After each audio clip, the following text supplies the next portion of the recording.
कर्म, ये सभी सुनते होंगे। ये हमारा जीवन में कैसे प्रभाव करता है और कैसे इसको इन्फ्लुएंस करता है, ये सब बताने के लिए हमारा साथ है एस्ट्रो भाग्यराज गुप्ता जी, जो लुधियाना से हैं। खुद का ऑर्गेनाइजेशन चलाता है जिसका नाम है एस्ट्रोलॉजी ABM। आचार्य जी, आपको स्वागत है हमारा ABC हिंदी ज्योतिष में। नमस्कार सुमेश जी। सबसे पहले मैं धन्यवाद करूंगा सुमेश जी आपका और आपके जो चैनल है एबीसी हिंदी ज्योतिष का, कि जिन्होंने हमारे आपके माध्यम से हमारी बात लोगों तक पहुंचाएंगे। गुप्ता जी, मैं आपसे एक चीज़ पूछना चाहता हूँ कि ये जो हमारा कर्म है, ये जो अभी हम कुछ काम कर रहे हैं, या जो पिछले जो कर्म का जो फल जो है अभी हम भुगत रहा है, अभी हम लोग फेस कर रहा है, तो ये कैसे पता चलेगा कि हम जो अभी जो फेस कर रहे जो इश्यूज़ है, जो हम जीवन में जो भी हमारे साथ में चल रहा है, ये किस कर्म का फल है? ये कैसे पता चलेगा हमारे? सुमेश जी, बहुत अच्छा क्वेश्चन आपका। Karma is the must for everyone. मैं आपको पहले ऐसे समझाना जी। चाहूंगा कि कर्म के बिना संसार में कुछ भी नहीं है। भाग्य जो होता है वो अपनी जगह काम करता है, बहुत सपोर्ट करता है। लेकिन जिनके जी। भाग्य बहुत अच्छे होते हैं, कर्म उनको भी करना पड़ता है। आप इसको ऐसे देख सकते हैं कि हमारे, चाहे कोई सेलिब्रिटी हैं, चाहे कोई लीडर्स हैं, आप अमिताभ बच्चन को लें। उनका भाग्य बहुत तेज है, लेकिन वो आज भी इतनी जी। एज में, 85 प्लस एज में जाकर अपना ऐड करते हैं, पिक्चर्स करते हैं। अभी उनकी एक पिक्चर आई थी बहुत अच्छी, उन्होंने अच्छा रोल प्ले किया था। चाहे आप लीडर्स में देखें तो आप हमारे जो प्रधानमंत्री हैं माननीय मोदी जी, आप उनको देख सकते हैं कि आज भी वो अपना कर्मा करते हैं। आप बिजनेस में देखना चाहें तो आप बिजनेस में देख सकते हैं रतन टाटा जी को, वो आज भी अपनी कंपनियों को बड़ा अच्छा सा बहुत अच्छा रन कर रहे हैं। और अगर हम जी। बात करें ज्योतिष में ग्रहों में, तो जो हमारे 9 प्लैनेट हैं, 9 के 9 ग्रह हैं, इनके जो राजा हैं सूर्य देव, हमें उनसे सीखना जी। चाहिए कि हाउ मच कर्मा मस्ट, कि वो रोज सुबह अपनी पंचुअलिटी पे टाइम से निकलते हैं और टाइम पर अस्त होते हैं। तो यहाँ समझना जी, ये बिल्कुल। चाहिए कि जब हमारे सभी ग्रहों के राजा सूर्य देव जो हैं, वो अपना कर्म नहीं छोड़ते, तो और हम और आप क्या। तो कर्मा बहुत जरूरी है। और कर्मा को जब हम बात करें, अगर हम पिछले कर्म के हिसाब से, पिछले जन्म के कर्म के हिसाब से बात करें, तो हम पंचमेश से देखते हैं, पंचमेश से देखते हैं या कुंडली के 5th हाउस से देखते हैं जी। कि कुंडली का 5th हाउस आपका क्या कहता है। उसके हिसाब से आप अपने पिछले जन्म के कौन से जो आपके पुण्य कर्म है या जो कर्म है वो आप लेकर आए हैं। और आपका इस जन्म में जो कुंडली का 10th हाउस है, कुंडली का 10वां भाव, वो आपके कर्मा को दर्शाता है। और आपकी कुंडली में सैटर्न की क्या पोजीशन है, क्योंकि शनि देव जो है वो आपके कर्म ग्रह माने गए हैं। अब यहाँ जी। पर ये देखा जाता है कुंडली में कि जो लोग अपना कर्म ठीक से नहीं कर पाते, दैट मीन्स कि कहीं ना कहीं उनकी कुंडली का जो 10th हाउस है, 10वां भाव कुंडली का, या तो वो कहीं ना कहीं किसी प्रकार से दूषित हो रहा है, उस पर पाप ग्रहों की जी। दृष्टि ज्यादा है। या कुछ हम कह सकते हैं उस घर में शत्रु मित्र ग्रह बैठ जाए तो भी ऐसा होता है। मान लीजिए 10वां भाव में आपके सूर्य शनि बैठ गए, या आपके बुध और बृहस्पति बैठ गए, या आपके बृहस्पति शुक्र बैठ गए, तब भी ऐसी कंडीशन होती है। तो ये देखना पड़ता है कि आपकी कुंडली में अगर सैटर्न बहुत ज्यादा खराब है तो भी आप अपना कर्म अच्छे से नहीं कर पाएंगे। तो ये सारी चीजें होती है। हाँ, अगर अब यहाँ पर बात थोड़ी सी चेंज हो जाती है। अगर आपकी कुंडली के 10वां भाव में अशुभ ग्रह बैठे भी हैं, लेकिन जुपिटर यानी कि बृहस्पति की दृष्टि डल गई, बृहस्पति की एस्पेक्ट वहां डल रही है, तो फिर वो योग भंग हो जाएगा, क्योंकि बृहस्पति की दृष्टि जहां डलती है वहां वो घर अच्छा फल देना शुरू कर देता है। तो ऐसा आदमी बहुत जी। अच्छा कर्म कर पाएगा। या आपकी कुंडली में 7वां भाव में मंगल है, उनकी चतुर्थ दृष्टि 10वां भाव पे पड़ जाए। अब क्योंकि मंगल जो है उनको दिग्बल प्राप्त होता है 10th हाउस से, तो जब उनकी चतुर्थ दृष्टि 10वां भाव पे पड़ जाती है तो ऐसा इंसान बहुत ज्यादा कर्मशील होता है। तो this is all depend on कुंडली कि आप किस तरह से। लेकिन हाँ, ज्योतिष is the very good astro, हम वी कैन से कि इतनी अच्छी यूटिलिटी है कि आप उसको यूटिलाइज कर सकते हैं। तो मैं यहाँ पर एक टिप देना चाहूंगा सभी के लिए कि अगर आपके 10वां भाव में शत्रु मित्र ग्रह बैठे हुए हैं, या आपके 10वां भाव किसी भी तरह से दूषित हो रहा है, तो बहुत ही अच्छा एक रेमेडी है कि आप अपने जीवन काल में कम से कम एक बार 10 अंधे पुरुषों को भोजन कराएं। यानी कि जो 10th ब्लाइंड होते हैं, 10th जी। ब्लाइंड मेल पर्सन, अगर उसमें फीमेल्स भी हैं तो डजेंट मैटर, आप उनको भी खिला सकते हैं। लेकिन minimum 10th blind male person होने चाहिए। जब आप उनको भोजन कराते हैं तो शनि देव की कृपा आपको मिलती है और वो आप अपना कर्म कर पाते हैं। और तभी आप देखेंगे जी। कि कर्म से जो अगला हाउस है, that is the 11th house, 10th house से नेक्स्ट हाउस 11th हाउस। तो जब तक आप कर्म नहीं करेंगे तब तक आपकी इनकम जनरेट नहीं हो सकती, क्योंकि 11th हाउस से आपकी इनकम आनी है। और वो उसके कारक भी शनि ग्रह है, शनि ग्रह को दो घर मिले हुए हैं, 10th एंड 11th। तो दोनों का कितना अच्छा कंसर्न है कि जब तक आप कर्म नहीं करेंगे आपकी बहुत अच्छी इनकम नहीं आ सकती। और 11th भाव से ही डिजायर्स पूरी होती हैं। यानी कि जब तक आपकी अच्छी इनकम नहीं हो सकती, यू कांट फुलफिल और डिजायर्स। तो ये जी बिल्कुल। इसको आपको इस तरह से समझना पड़ेगा लोगों के लिए कि शनि देव अगर आपकी कुंडली में अच्छे हैं तो आप बहुत अच्छे कर्मशील होते हैं। यहाँ एक बात और भी बताने जाएंगे, जब शनिदेव कुंडली में बहुत ज्यादा अच्छे होते हैं तो भी इंसान कर्म नहीं कर पाता, क्योंकि वो कहीं ना कहीं आलस को प्राप्त करता है, लेजीनेस होता है उसके अंदर। क्योंकि उसके सैटर्न जी इतने अच्छे हैं, उसको ना बिना किए बहुत सारी चीजें जीवन में मिल जाती हैं।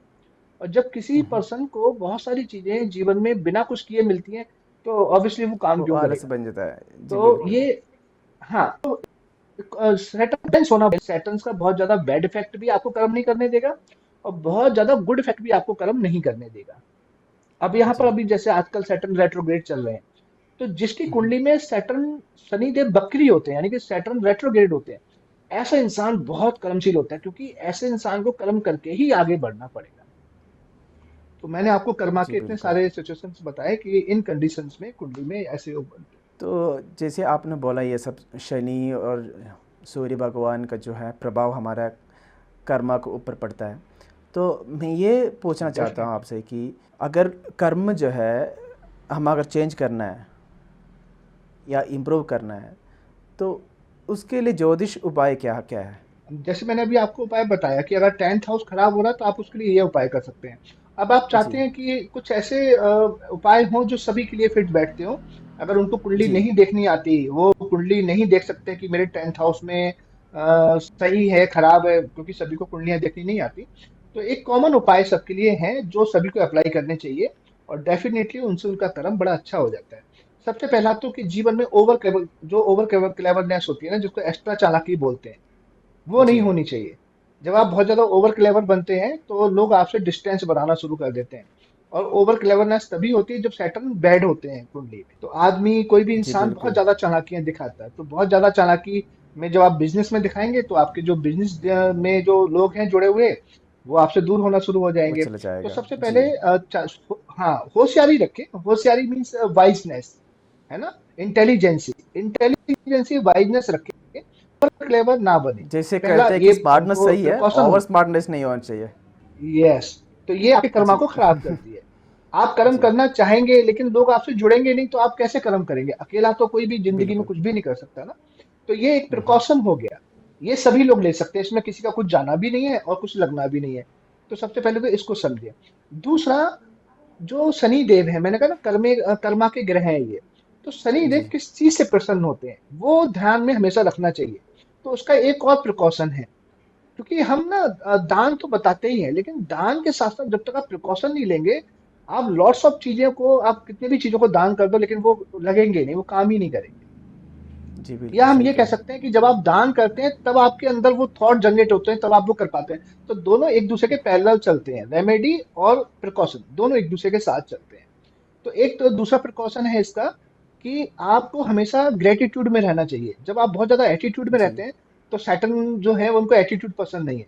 मतलब ग्रेटिट्यूड मतलब जो हो गया ना कि आपको कोई सामने आपके कोई है, तो आप किसी को अपने पास बिठाएं, तो कोशिश करें कि वो अपने आप को छोटा ना समझे आपके सामने। जी मतलब आप बिल्कुल। उसको ऐसे जी। ट्रीट करें कि आप उसको लगना चाहिए कि अरे ये तो कितना मुझे सम्मान दे रहे हैं।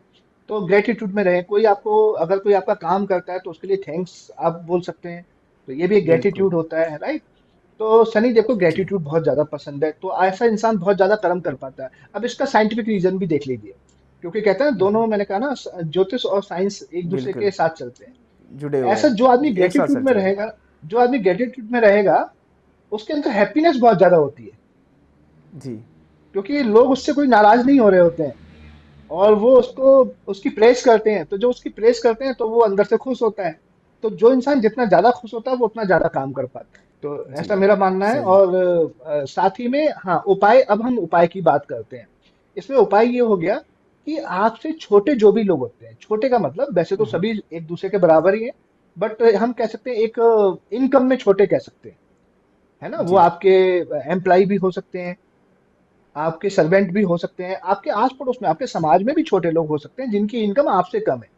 तो जब भी जी। आपको लगे, जब भी लगे कि कोई ऐसा व्यक्ति परेशान है ना, और आपको लगता है कि वो आपसे हेल्प मांग रहा है, या नहीं भी मांग रहा है, आपको लगता है कि करनी चाहिए, दिस इज द नीडी, है ना, ये ग्रीडी, तो उसकी हेल्प करनी जी, चाहिए। इससे सैटर्न बहुत ज्यादा खुश होते हैं।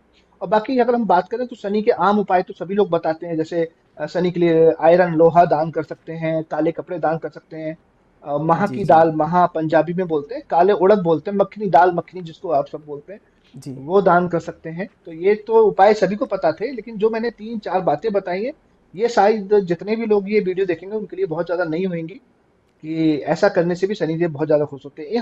यहाँ पर और भी याद रखना होगा आपको, कि शनिदेव को खुश करने के लिए ना आपको अपने देश की संपत्ति, देश की हो चाहे विदेश की हो, किसी की भी उसकी संपत्ति को नहीं पहुंचाना चाहिए। जब आप प्राकृतिक जी, को नुकसान पहुंचाते हैं, आप पेड़ काटते हैं, सड़क पे गड्ढा खोद देते हैं, या सरकारी बस में बैठ के उसकी सीट को फाड़ने की कोशिश करते हैं, या अनुशासन भंग करते हैं, आप रेड लाइट जंप करते हैं, ये बड़ी छोटी छोटी जी। बातें हैं। लोग अभी जो शायद सुनेंगे, जिनको ज्ञान नहीं है, वो हंसेंगे कि बातें बता रहे हैं, लेकिन this is the true fact. ये जी, समझना पड़ेगा, जब बिल्कुल आप सही ऐसा कोई कहा नुकसान आपने। करते हैं तो सही कह रहे हैं आप आप। अपने शनि को खराब कर रहे होते हैं। जी, तो आप माने ना माने, आप देख लें कि जिन लोगों की ऐसी हरकतें होती है ना, जो किसी का नुकसान करते हैं, किसी की गाड़ी पे स्क्रैच डाल देते हैं, किसी की सीट फाड़ देते हैं, किसी का नुकसान करते हैं, वो जीवन में बहुत ज्यादा सुखी नहीं होते। ये आप अगर जब अपने समाज में आसपास देखेंगे तो आप पाएंगे कि ये ट्रूथ ऐसा सच है। जी। बिल्कुल सही कह रहे हैं आप, क्योंकि जो कर्म जो हम कर रहे हैं वो उस हमें आज नहीं तो कल वो वापस मिलेगा। शायद वो अच्छा हो सकता है रिटर्न या तो आएगा, बुरा हो सकता है। क्योंकि ये जो जी, बिल्कुल। ये इतनी ईमार है, आप जो भी करेंगे वो वापस आएगा ही, वो आपको देगा ही देगा, आप नहीं भी लेंगे बिल्कुल। तो भी देगा। तो ऐसा मैं ये मानता हूँ कि जो भी प्रेक्षक इस देख रहे हैं कि वो अपने कर्म को सुधारे, ताकि अगले जन्म या इसी डेफिनेटली। जन्म में जो आगे आपके लिए अच्छा सौभाग्य आए और आप संतुष्ट जीवन जिए। ये सब बताने के लिए बहुत बहुत धन्यवाद सुबह गुप्ता जी। यहाँ ज्योतिष संबंधित अधिक जानकारी के लिए ABC हिंदी ज्योतिष सब्सक्राइब कीजिए।